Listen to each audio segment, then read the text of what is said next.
জয় গুৰু শংকৰ। নমস্কাৰ, মই প্ৰিয়াংকুৱে আপোনালোকলৈ নতুন এটা ভিডিঅ'লৈ স্বাগতম জনাইছোঁ। শ্ৰীমন্ত শংকৰদেৱ সংঘৰ দ্বাৰা ৯৪ সংখ্যক বাৰ্ষিক অধিৱেশনৰ এয়া প্ৰস্তুতি।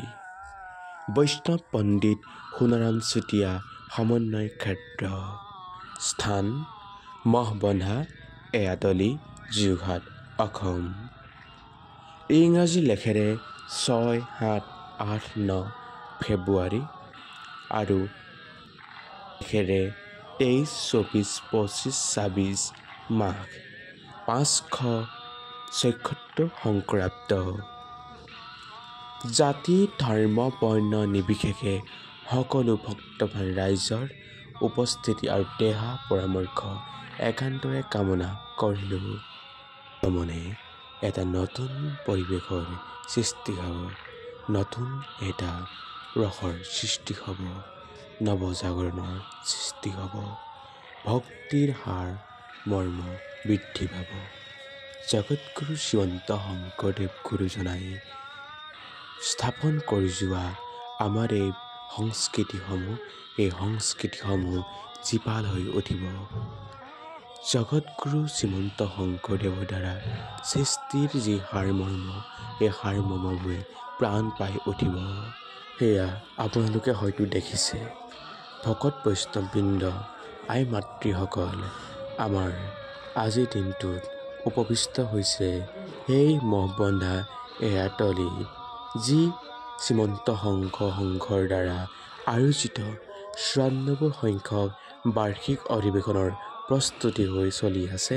তাৰ প্ৰস্তুতিৰ অংশ ল'বলৈ, অৰ্থাৎ আমাৰ যি অধিৱেশন হ'ব, অধিৱেশনৰ ৬, ৭ তাৰিখৰ পৰা অধিৱেশন হ'ব যদিও আজিৰ পৰা কি কৈছে, ভগৱন্তৰ গুণানুকীৰ্তনৰ অৰ্থাৎ সকলোবিলাক কেনেদৰে আমি কৰিব লাগিব, কি কৰিব লাগিব, তেনে উদ্দেশ্যত আগত ৰাখিয়েই ইয়াৰ প্ৰস্তুতি আৰম্ভ কৰিছে।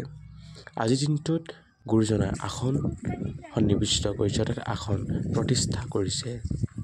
আপোনালোকে হয়তো দেখিছে, এয়া এটা সুন্দৰ পৰিৱেশৰ মাজত আমাৰ যি অধিৱেশনসমূহ বনাই থকা হৈছে, সেয়া হৈছে যি শিবিৰ।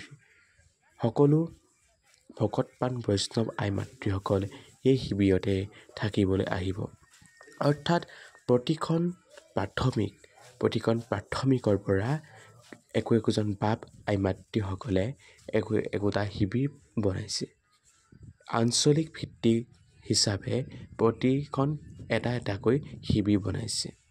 আৰু শিবিৰসমূহ কি কৰিব, আমাৰ প্ৰথম পুৰস্কাৰ হিচাপেও ঘোষণা কৰিব।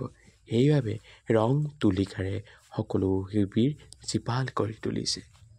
এটা যে নতুন ঘৰৰ চানেকি কৰি দিছে, যি চানেকিত আমাৰ আই মাতৃসকল বাপজনা এই শিবিৰতে থাকিব।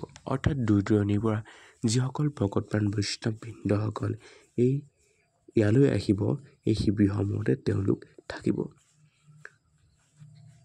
মিনিমাম আপোনালোকক ক'বলৈ গ'লে ১৮০টামান শিবিৰ হ'ব সম্ভৱ। তথাপিতো আপোনালোকে শিবিৰ চাই শেষ কৰিব নোৱাৰিব, ইমানেই আপোনালোকৰ বাবে শিবিৰসমূহ প্ৰস্তুত কৰিছে। এয়া দেখিছে, এটা সুন্দৰ শিবিৰ তেওঁলোকে বনাইছে। ইণ্টাৰেষ্টিং না শিবিৰটো? ভাল লাগিছে না শিবিৰটো? অলপ হ'লেও ভাল লাগিছে না? অকণমান হ'লেও ডেমো এটা দিছে, অকণমান হ'লেও ষ্টাইল এটা দিছে। শিবিৰ কম্পিটিশ্যন যেতিয়া হ'ব ন, তেতিয়াহ'লে শিবিৰটো অকণমান হ'লেও ষ্টাইল এটা দিছে। কাৰণ ফাৰ্ষ্ট প্ৰাইজ ৪০,০০০ হ'ব ন। এইটো হৈছে নকছাৰী আঞ্চলিক শাখাৰ শিবিৰ। দূৰ দূৰণিৰ পৰা অহা আইসকল বাপসকলৰ কোনো অসুবিধা নোহোৱাকৈ ইয়াত সকলো ধৰণৰ ব্যৱস্থা কৰা হৈছে। পুৰা তামাম ৰ'দ দিছে না? এনেকুৱা ৰ'দ যদি অধিৱেশনৰ সময়তো দিয়ে নহয়, কি হ'ব তই নিজে ভাবিছ নাই? কষ্ট হ'ব নাই? হ'ব। মিটিংখন ডাঙৰ হ'ব ন এইবাৰ?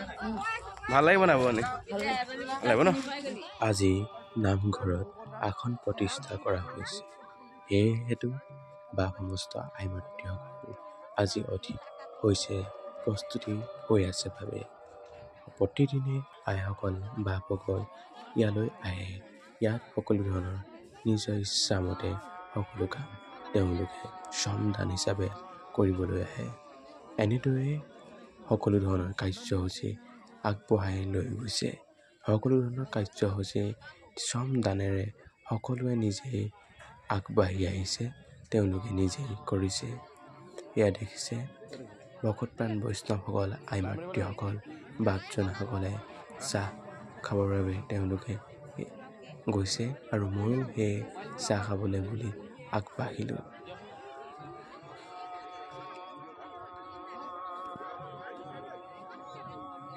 চাহ পামনে বাৰু?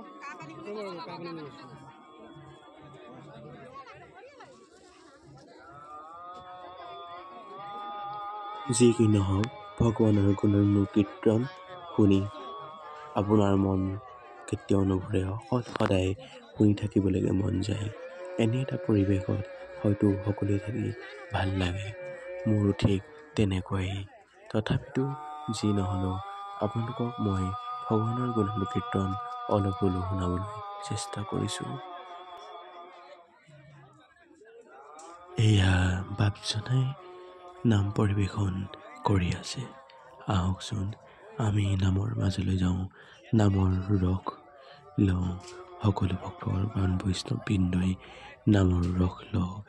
আহকচোন।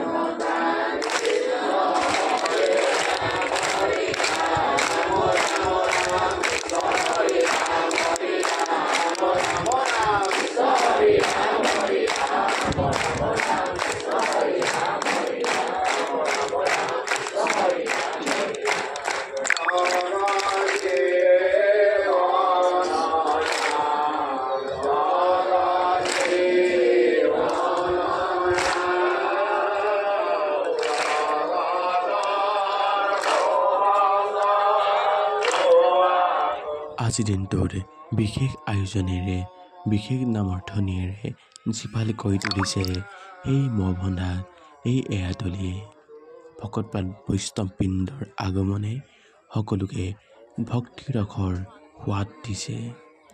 যি কি নহওক, সকলো ভকতপ্ৰাণ বৈষ্ণৱবৃন্দক সাদৰে নিমন্ত্ৰণ কৰিলোঁ। ভকতপ্ৰাণ বৈষ্ণৱবৃন্দক আমন্ত্ৰণে সকলোকে ৰসৰ ভাত দিব। এয়া দেখিছে বিশাল আয়োজন, বিশাল প্ৰস্তুতি কৰা হৈছে এই মহবন্ধাত, এই এৰাতলীত। সকলো ভকতপ্ৰাণ বৈষ্ণৱবৃন্দ নিশ্চয় আহিব আমাৰ এই মহবন্ধা এৰাতলীত, অধিৱেশনৰ অংশীদাৰী হ'ব নিশ্চয়। এয়াই হৈছে আমাৰ অধিৱেশন ৯৪ সংখ্যক অধিৱেশন, যি এইবাৰ যোৰহাট জিলাত পৰিছে। নামৰ অন্তত আইসকল বাপসকল সিদ্ধৰ বাবে আসনত সন্নিৱিষ্ট হৈছে। এয়া মাত্ৰ প্ৰস্তুতিহে। প্ৰস্তুতি দিনাখনি কিমান ভকতপ্ৰাণ বৈষ্ণৱবৃন্দৰ আগমন ঘটিছে নিশ্চয় আপুনি উপলব্ধি কৰিছে। ৯৪ সংখ্যক বাৰ্ষিক অধিৱেশন যোৰহাট মহবন্ধাত অনুষ্ঠিত। এয়া এতিয়া সিদ্ধ খাবলৈ আই মাতৃসকল, বাপজনা বহিছে। সকলো ভক্তপ্ৰাণ বৈষ্ণৱবৃন্দ, আই মাতৃসকল, বাপজনাসকল নামৰ অন্তত সিদ্ধৰ বাবে আসনত সন্নিৱিষ্ট হৈছে। হয়তো এগত সকলোকে পুনৰবাৰ আমন্ত্ৰণ জনালোঁ আমাৰ ৯৪ সংখ্যক যি বাৰ্ষিক অধিৱেশন, এই অধিৱেশনলৈ পুনৰবাৰ আপোনালোকক নিমন্ত্ৰণ জনালোঁ। ৬, ৭, ৮, ৯ ফেব্ৰুৱাৰী তাৰিখে নিশ্চয় সকলো আহিব। আজিলৈ ভিডিঅ'টো ইমানেই। ধন্যবাদ। জয় অসম।